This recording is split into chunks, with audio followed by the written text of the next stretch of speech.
Hey, I'm Darenn, the creator of Dawnfolk, and in this video I would like to show you a few improvements that I added after reading the community feedback. There is now an autosave feature in the game. It's gonna save the game every 10 days. So let me show you. If we skip to the day 10, you can look at the bottom right of the screen. You have this little autosave thing.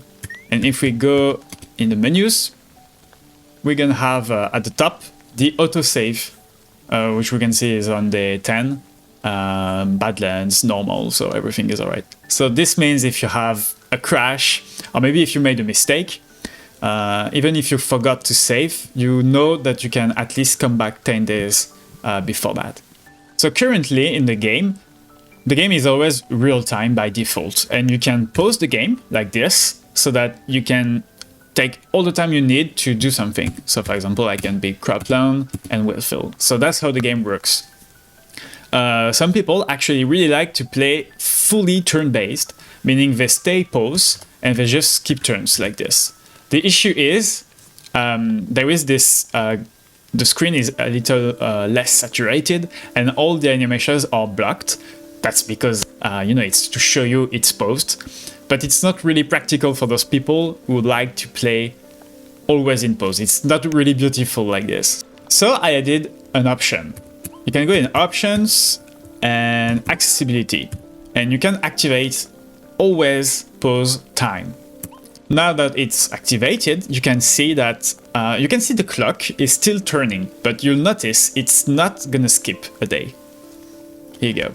It's not skipping. So you can actually play like this. And yeah, it's never gonna skip a day.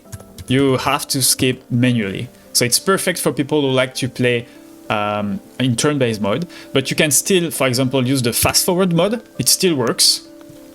And the pause mode just doesn't do anything more than the play mode. So here you go. So once you get the Miners Guild, you have a little chance of having an event that tells you basically you can fund some research to learn how to destroy mountains. So I have this research, and as you can see, I can destroy mountains. Pretty cool. But I just added something that was requested. I mean, yeah, it makes sense. You can also destroy volcanoes. That's all.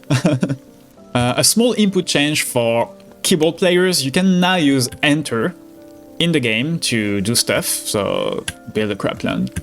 And you can also use backspace to come back from the menus, like in this case. I added something for players with gamepads. Currently I'm using a Xbox gamepad, and the game is supposed to identify which gamepad you're using and display the correct glyphs. For example, here in load, you can see I have the load, delete, and back buttons from the Xbox controller. The thing is, some controllers are just not recognized. For example, any PlayStation controller that is not official might not be recognized. So I added something here in the controls. When you click on button layout, so you have the button layout here, and you can see at the bottom right, you can now change the layout to something else. So Switch or PlayStation. So right now I'm using an Xbox controller, but here, if I leave it on PlayStation, I go back and I go to load. As you can see, it's using the PlayStation glyphs instead of the Xbox One. So you can now force this, and this will allow you to use any type of controller. Okay, so I messed up something with the cheats. I never tell the player explicitly that activating cheats disable achievements, rewards, and progress, basically.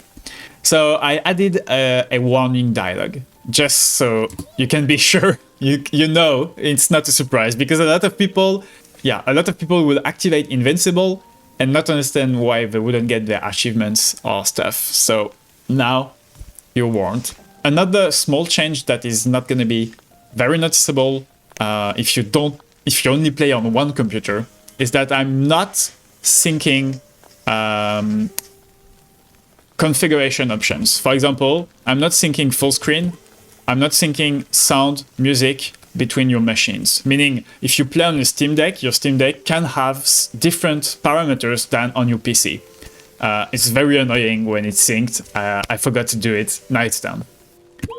Another thing I changed is I received a lot of feedback of people not able to clearly understand what button is actually highlighted. You don't know if the highlighted button is the white one or the dark one. So I changed it, now it's yellow. So it should be pretty obvious which one is highlighted. And finally, I added something in the puzzles so that you can clearly see if you got the bronze, silver, or gold medal. For example, here on Express Builder, I have the bronze. On this one, I have silver, and I don't have gold, but if it's yellow, it's gonna be gold. Okay, so that's everything. I made a lot of small improvements that I'm not talking about in this video, and a lot of bug fixes too. I'm gonna list that in the description, in the Steam post too. So if you want to know a little more, you can read those. Thank you very much for your feedback. As you can see, it's very useful, so don't hesitate if you have any more improvements, suggestions, ideas that you'd like to see in the game. I can't add everything, of course, but I can add some of them. So yeah, don't hesitate to leave that in the comments below. I see you in the next update. Bye!